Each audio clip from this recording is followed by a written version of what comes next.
बिस्मिल्लाहिर्रहमानिर्रहीम, अस्सलामुअलैकुम, good morning, welcome to सुबह सवेरे पाकिस्तान। मैं हूं हमजा तारिक और मैं हूं आपके साथ सैयदा इकरा बुखारी। उम्मीद करते हैं आप सब खैरियत से होंगे और SOPs पर अमल कर रहे होंगे, उनका ख्याल रख रहे होंगे, अपने आप को वैक्सीनेट भी करवा रहे होंगे। अच्छा, अगर आप लोगों को याद हो तो पिछले साल अगर की बात की जाए तो जो कोविड का जो पहला केस है जिस तरह से आया था, तो जब वुहान जो शहर था चीन का, वहाँ पर पहला जो 31 दिसंबर 2019 को WHO के मुताबिक पहला केस वुहान में रिपोर्ट हुआ। अच्छा, 23 जनवरी 2020 को जो है लॉकडाउन वहाँ पर लगा दिया गया था और जिसके बाद फिर उन्होंने जो भी सिलसिला है वो सारा उन्होंने किया, जिस तरह से उन्होंने सारा इस पर ओवरकम किया इस चीज़ को।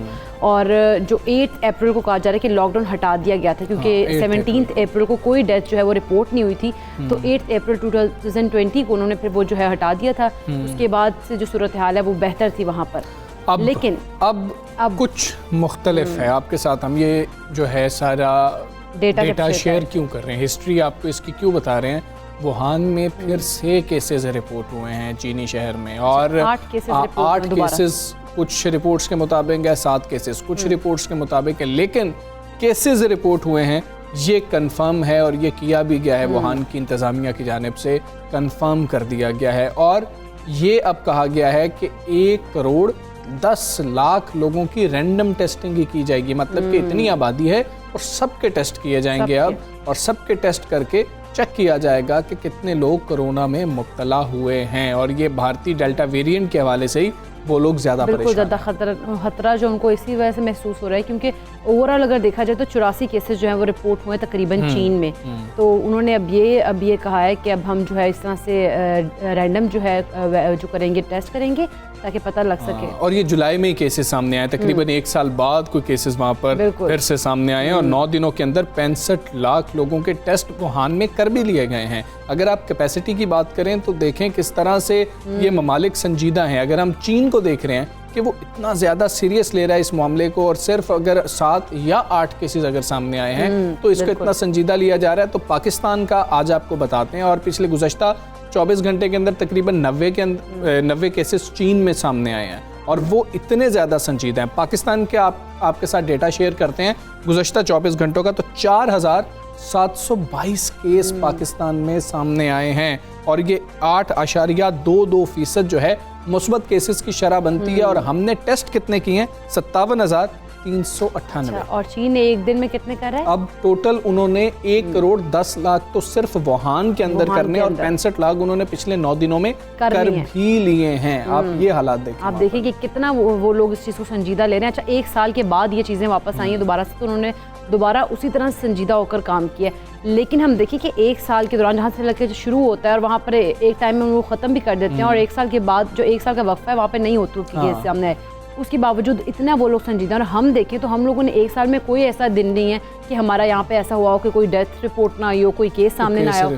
इसी तरह की सूरत हाल है, बिगड़ती ही जा रही है। ज़्यादा संजीदगी से लेने की ज़रूरत है कि आप बाकी ममालिक को देखें। अगर आप लोग ये सोचते हैं कि ये पता नहीं गवर्नमेंट्स पता नहीं क्या कर रही हैं, गवर्नमेंट्स बता देती हैं कि जी केसेस हैं, तो वहाँ पर देखें कि चाइना कितनी ज़्यादा सख्ती कर रहा है, और इस वक्त वहाँ पर स्मार्ट लॉकडाउन भी वुहान में लगा दिया गया है, और अब बहुत ज़्यादा ख्याल रखा जा रहा है। जो अवाम है वो खुद भी बहुत ज़्यादा संजीदा है। यहाँ पे हम देखते हैं कि हम लोग संजीदा नहीं होते, हम लोग एहतियात छोड़ते हैं। जब भी हम देखते हैं कि जी अब जो केसेस हैं वो कम हो गए तो हम एहतियात छोड़ देते हैं। हमने तफसीलन बात करनी है कोरोना वायरस के हवाले से। वफाकी हुकूमत ने कोरोना की चौथी लहर को बेकाबू होने से रोकने के लिए इकदाम अब तेज़ कर दिए हैं, और पाकिस्तान ने एक बड़ी कामयाबी भी हासिल की है। यौमिया 10 लाख वैक्सीनेशन का हदफ हासिल कर लिया है। अच्छा, ट्विटर पर जारी बयान में NCOC के सरबराह असद उमर ने बताया कि एक रोज़ में 10,72,342 अफराद की वैक्सीनेशन की गई है। पंजाब, सिंध, खैबर पख्तूनख्वा, इस्लामाबाद में रिकॉर्ड वैक्सीनेशन हुई। और असद उमर ने यह भी कहा है कि इस्लामाबाद के 50% आबादी को वैक्सीन की 1 डोज लगाई जा चुकी है। और जबकि वफाकी हुकूमत ने बड़ी तादाद में कोरोना वैक्सीन दरामद करने का फैसला भी कर लिया है। वजारत सेहत के हुकाम के मुताबिक रवा माह 3 करोड़ 50 लाख वैक्सीन की डोजेस दरामद की जाएंगी। और सिविल एविएशन अथॉरिटी ने कोरोना की चौथी लहर के पेश नज़र बैरून मुल्क से पाकिस्तान आने वाले मुसाफिरों के लिए नई ट्रैवल एडवाइजरी भी जारी की। अच्छा, वो जो एडवाइजरी जारी की गई है उसमें सीए के मुताबिक कहा गया है कि 9 अगस्त से पाकिस्तान आने वाले 6 साल के बच्चों की भी कोरोना टेस्ट रिपोर्ट जो है वो लाजमी करार दी गई। कोरोना चेकिंग जो है बढ़ाने के लिए वफाकी वजारत सेहत ने मुल्क भर के एयरपोर्ट्स पर मजीद नर्सेज और हेल्थ टेक्नीशियंस जो हैं उनको भी तैनात करने का फैसला किया। एनसीओसी की सिफारिशात की अगर बात कर लें उसके मुताबिक पंजाब में ज्यादा केसेस वाले 4 अजला में 31 अगस्त तक स्मार्ट लॉकडाउन लगा दिया गया है। महकमा सेहत पंजाब की जानिब से नोटिफिकेशन का इत्तलाक हुआ है, जारी किया गया था और रावलपिंडी, मुल्तान, फैसलाबाद में ये इत्तलाक हो रहा है। और आपको इस हवाले से हम बताएंगे कि ये जो हदफ हमने हासिल किया है ये पाकिस्तान की कितनी बड़ी कामयाबी है। Chairman task force doctor Ataur Rahman इस वक्त हमारे साथ हैं। डॉक्टर साहब अस्सलाम वालेकुम, गुड मॉर्निंग। डॉक्टर साहब ये बताइएगा, हमने एक संगे मील उबूर किया है, हमारे लिए बहुत मुश्किल था, सोचा जा रहा था कि पता नहीं कब 1 मिलियन वैक्सीन एक दिन में लगाएंगे। कितना बड़ा ये पाकिस्तान की तरफ से इकदाम है, पाकिस्तानी गवर्नमेंट ने ये इकदाम उठाया है और आप देखें अचीवमेंट कितनी बड़ी है और हमें मज़ीद इसको बढ़ाने की कितनी ज़रूरत है। शुक्रिया, अस्सलाम वालेकुम, बिस्मिल्लाहिर्रहमानिर्रहीम। बात यह है कि इस वक्त ये बहुत बड़ी कामयाबी है क्योंकि सबसे बड़ा चैलेंज यही है हमारे लिए कि जल्द से जल्द अपनी आबादी जो है उसको किस तरह हम महफूज कर सकते हैं। और ये 10 लाख डोजेस का जो टारगेट अचीव किया है ये बहुत आसान टारगेट नहीं था, इसमें बहुत कोशिशें हुई हैं, सारे सूबों ने मिलकर कोशिशें की हैं। वैक्सीन की अवेलेबिलिटी और फिर वहाँ पे सारे जो नेसेसरी लोगों का होना, स्टाफ का होना जो वैक्सीनेट कर सके, सेंटर्स का सही तरीके से ऑपरेट करना, तो सबको एक टीम वर्क काम किया है। और अगर ये रफ्तार जारी रही तो 2.5-3 करोड़ के करीब हम हर महीने लगा सकेंगे। और इस हिसाब से हम इंशाल्लाह 4-5 महीने में जो एलिजिबल पॉपुलेशन है हमारी जिनको वैक्सीन लगनी है उसको दिसंबर तक इंशाल्लाह हम पूरा कर सकेंगे। और ये बहुत बड़ी बशर्त, लेकिन एक साथ एक बहुत बड़ी शर्त है कि वैक्सीन्स मुहैया होती रहें बाहर से, क्योंकि उसके अंदर एक अनसर्टेनिटी है। हुकूमत अपनी पूरी कोशिश कर रही है लेकिन वैक्सीन का सप्लाई करना हुकूमत के अपने हाथ में नहीं है, क्योंकि वैक्सीन जो हैं ये बाहर से आती हैं और दुनिया भर से डिमांड है। तो उम्मीद है, जैसे आपने फरमाया कि तकरीबन 3.5 करोड़ वैक्सीन अब इस महीने आ रही हैं, इसी तरीके से हर महीने अगर आती रहीं तो इंशाल्लाह बहुत जल्द ये टारगेट अचीव हो जाएगा हमारा। अच्छा डॉक्टर साहब, हर्ड इम्यूनिटी की बात करते हैं, अगर रफ्तार यूं ही जारी रहती है तो एक अंदाजे के मुताबिक हर्ड इम्यूनिटी कब तक हम हासिल कर सकते हैं? बात यह है कि आप अगर आपकी 70-80% पॉपुलेशन के अंदर अगर एंटीबॉडीज़ पैदा हो जाएं 80% के करीब, तो फिर हर्ड इम्यूनिटी हासिल हो जाती है। तो वो मेरा अंदाज़ा है कि दिसंबर तक आपके लोग जो हैं वो काफ़ी हद तक महफूज हो जाएंगे वैक्सीन लगाकर। ठीक है डॉक्टर साहब, तीसरी डोज़ की बहुत ज़्यादा बातें हो रही हैं, सोशल मीडिया पर भी लोग बहुत ज़्यादा सवाल कर रहे हैं कि तीसरी डोज़ के हवाले से क्या करना है। मुख्तलिफ ममालिक मुख्तलिफ फ़ैसले कर रहे हैं। यूएई का फ़ैसला अगर देख लिया जाए बच्चों के लिए भी कर लिया गया है, साइनोफार्म भी लगाई जाएगी, पाकिस्तान में भी साइनोफार्म लग रही है। तो पाकिस्तान में ये फ़ैसले किन बुनियादों पर किए जाते हैं और क्या इनके ऊपर गौर किया जा रहा है? इस पर तीसरी डोज 2 सूरतों में लगानी होती है। एक तो आपको मुल्क से बाहर ट्रैवल करना हो और वो इन वैक्सीन को जो आपने लगाई हैं उसको रिकग्नाइज़ नहीं कर रहे हों, जो कि चाइनीज़ वैक्सीन हैं, तो आपको मजबूरन तीसरी वैक्सीन लगानी पड़ेगी, फाइज़र या एस्ट्राज़ेनेका या जो भी उनकी रिक्वायरमेंट है बरतानिया या अमेरिका की। दूसरी सूरत ये होती है कि 2 डोज लगाने के बाद आप एक वक्त गुजर जाए और आपके जिस्म के अंदर एंटीबॉडीज़ कम हो जाएं, जो कि कुछ केसेस में हो जाती हैं, और आपको वो प्रोटेक्शन नहीं रहे जो आपको चाहते। और ये आसानी से खून का टेस्ट करके पता चल सकता है कि किस हद तक आपके जिस्म के अंदर एंटीबॉडीज़ हैं। तो अगर वो एंटीबॉडीज़ एक सर्टेन लेवल के नीचे चली जाएं तो फिर तीसरी बूस्टर डोज लगानी चाहिए। ठीक है। अच्छा डॉक्टर साहब, कोरोना वैक्सीन की दस्तयाबी की इस वक्त क्या सूरत हाल है पाकिस्तान में, और क्या कंसाइनों की फिलिंग जो है वो बंद कर दी गई है पाकिस्तान में? जी, ये जो वैक्सीन की कोशिश पूरी जगह सब जगह से हो रही है, हुकूमत पूरी कोशिश कर रही है, और चाइनीज़ वैक्सीन भी आ रही हैं, फाइज़र, एस्ट्राज़ेनेका भी हैं, कोवैक्स से भी बातचीत चल रही है जो यूएन की ऑर्गेनाइजेशन है। तो कोशिश हर जगह से है और इसी के नतीजे में ये 3-4 करोड़ जो है डोजेज जो हैं अब आ रही हैं आपके पास।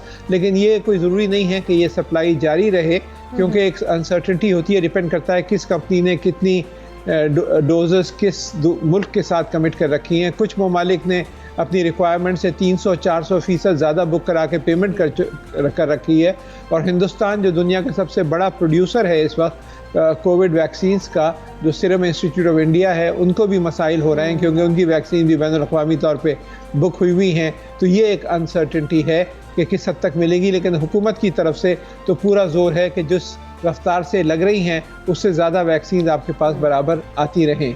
अच्छा ठीक है डॉक्टर साहब, अगर देख लिया जाए WHO के किरदार के ऊपर, उसके ऊपर कई क्वेश्चन मार्क्स लग रहे हैं कि फ़ैसले किए गए वैक्सीन के हवाले से, अप्रूव कर दी गई WHO की जानिब से, लेकिन मुख्तलिफ ममालिक अपनी मर्ज़ी कर रहे हैं। वो कह रहे हैं कि नहीं, हम इस वैक्सीन को नहीं मानेंगे। ट्रैवल एडवाइजरीज़ के हवाले से भी आप इस बात को जानते हैं। फिर अगर देखा जाए, हम ये समझ रहे थे कि शायद इसको ग्लोबली लड़ने की बात हो रही होगी, मुहज़्ज़िब मुआशरे ये बात भी कर रहे थे, मुहज़्ज़िब ममालिक ये बात कर रहे थे।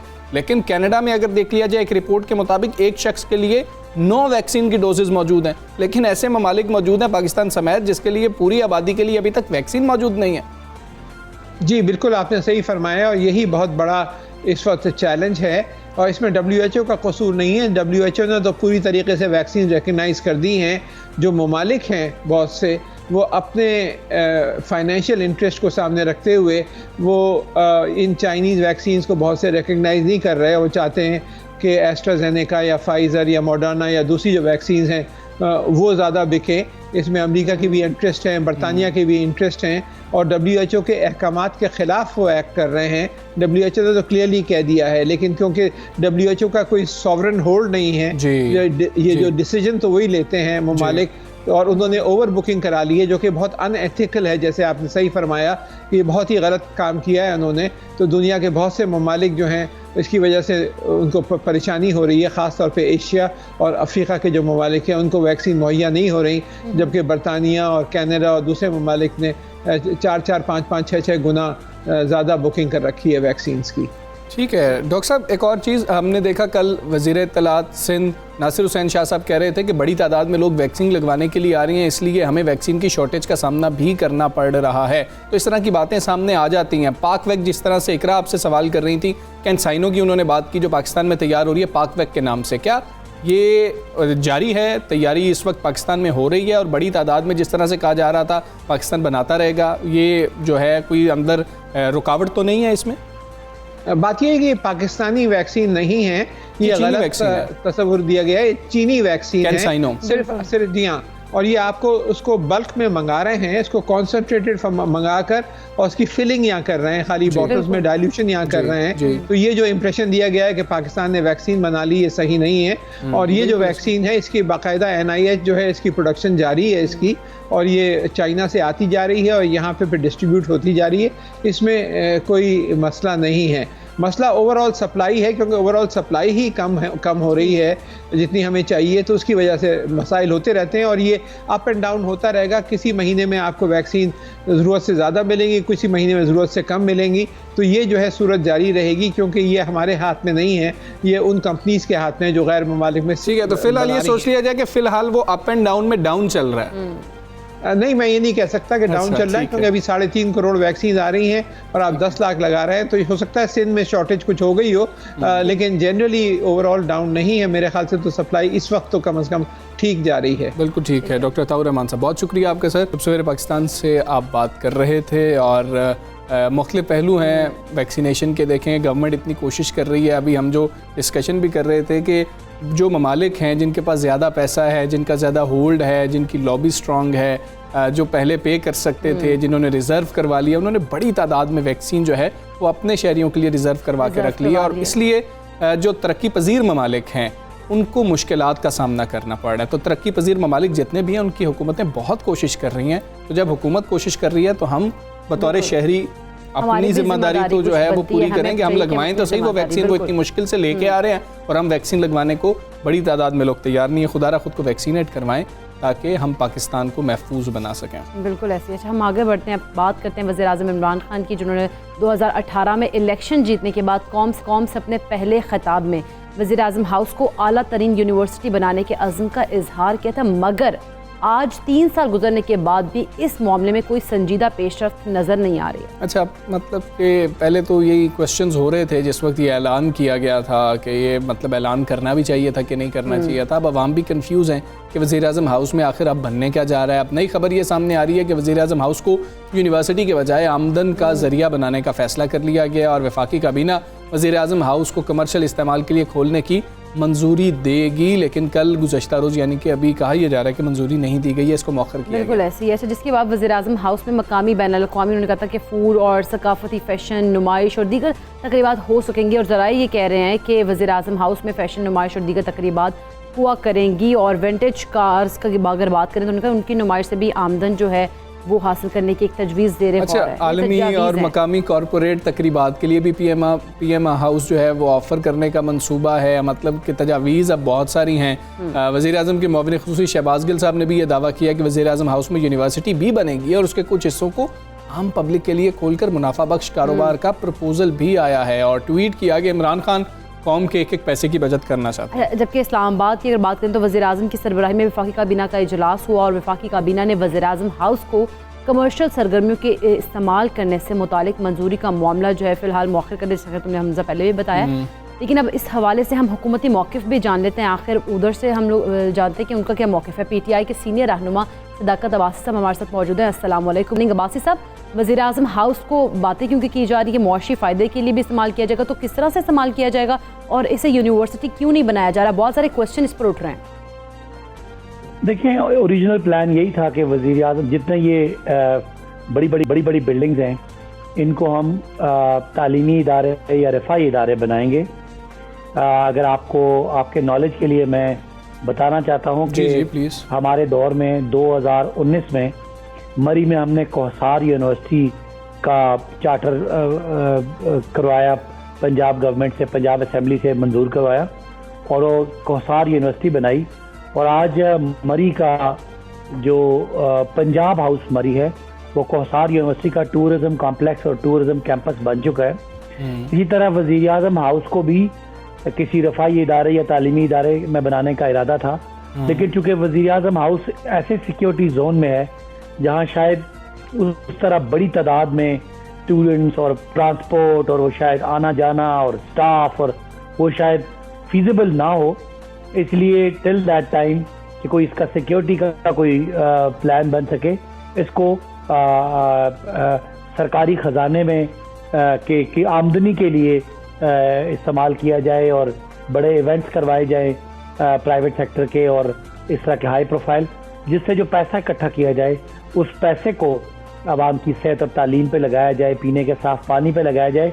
तो बड़ा मकसद वही है कि ये जो बड़े बड़े महलात हैं इनको एक तय्युश और एक कॉलोनियल जो दौर है उसकी निशानी और बादशाहत की निशानी होने की बजाय आवाम के मफाद के लिए और मुल्की ख़जाने को फ़ायदा पहुँचाने के लिए इस्तेमाल किया जाए और अल्टीमेटली उसका बेनिफिशरी, उसका फ़ायदा जो है वो पाकिस्तान के आम लोगों को पहुँचेगा। जी, अब जिस तरह से बातें सामने आ रही हैं कि फ़ैशन शोज़ भी हो रहे होंगे, अगर फ़ैशन शोज़ वगैरह भी वज़ीर आज़म हाउस में होंगे तो फिर उसके तकद्दुस की पामाली के हवाले से क्वेश्चंस उठना शुरू हो जाएंगे, या फिर ये तनकीद हो रही है कि यूनिवर्सिटी नहीं बना सके, अब एक नया प्लान सामने लेकर आ रहे हैं, 2 सालों में कुछ भी नहीं हो सकेगा, बस आवाम को ट्रक की बत्ती के पीछे लगा दिया जाएगा।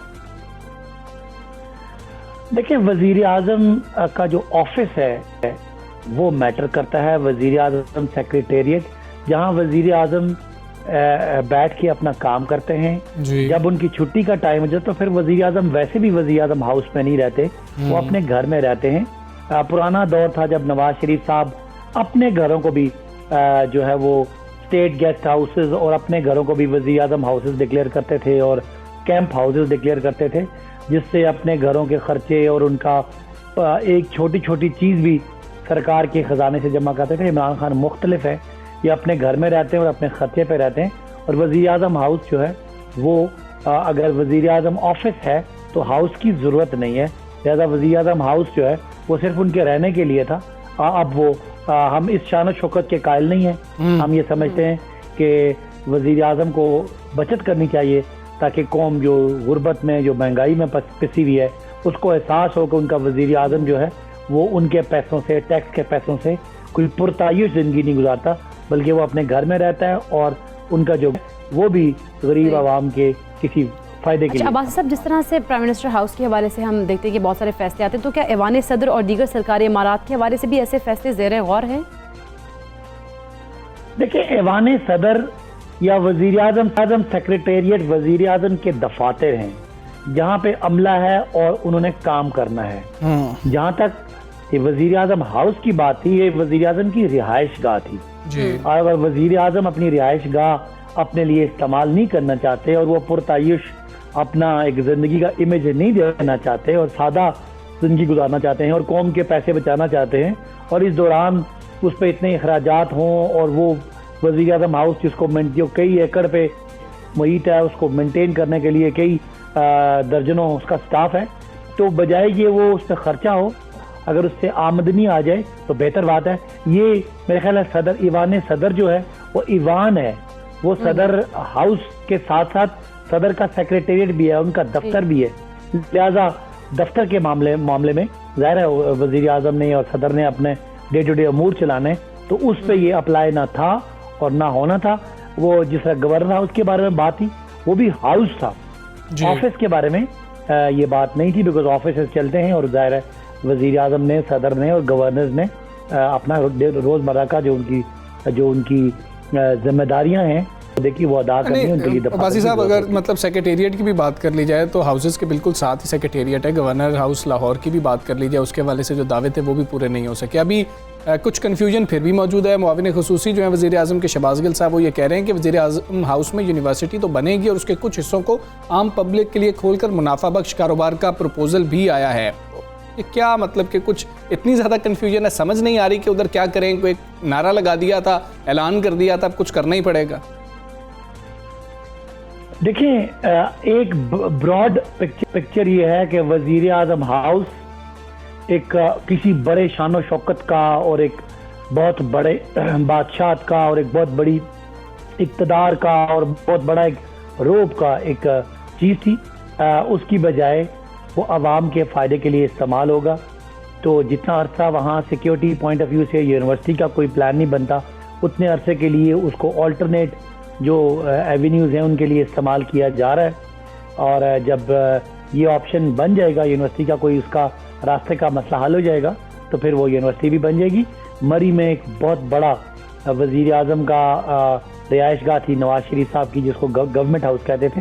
उसमें अब एक टूरिज्म कॉम्प्लेक्स बन गया है, जिसका एक एक कमरा एक लाख रुपए के लिए लाख रुपए पे चढ़ता है, और प्राइवेट सेक्टर के लोग उसको हायर करते हैं, और जो एग्जेक्टिव तरह के लोग हैं, क्लास के लोग हैं, वो आके उसमें रहते हैं। और बजाय इसके कि उस पर करोड़ों रुपए का खर्चा होता, आज गवर्नमेंट हाउस मरी जो है वो सरकारी खजाने में कई करोड़ों का। ठीक है सदाकत अब्बासी साहब, बहुत शुक्रिया आपका। सबसे सवेरे पाक से आप बात कर रहे थे और अभी तक कुछ समझ नहीं आ रही है कि क्या करना चाह रहे हैं और वहाँ पर क्या कुछ करने की ज़रूरत भी है या नहीं है कुछ ज़रूरत। इसके ऊपर भी बहुत सारे सवालात उठते हैं कि फिर आपको सिक्योरिटी के मुख्तलिफ मामलात होंगे जिनको देखना पड़ेगा। खैर, गवर्नमेंट या वफाकी काबीना जो फैसला करेगी तो फिर पता लग जाएगा कि वज़ीर आज़म हाउस में आखिर क्या बनने जाएगा और फैशन शोज़ होंगे या नहीं होंगे। ट्विटर पर बहुत ज़्यादा इसके ऊपर बात हो रही है। हम यहाँ पर ब्रेक लेते हैं, ब्रेक के बाद वापस आएंगे।